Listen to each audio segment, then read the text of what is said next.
আমার চেহারাটা আপনাদের অনেকের কাছে নতুন, কিন্তু আপনাদের পকেটে আমি অনেক পুরান বাবা, অনেক পুরান। আমার অনেক গজল আপনাদের মোবাইলে মোবাইলে বাজে।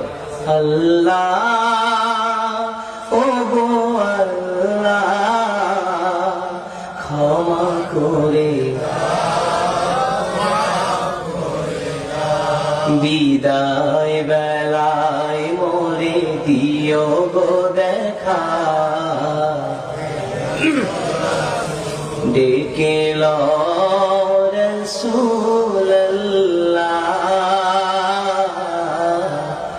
রওজা হে রাসূল তোমায় ভালোবাসি, অন্তরে শুধুই মুখে না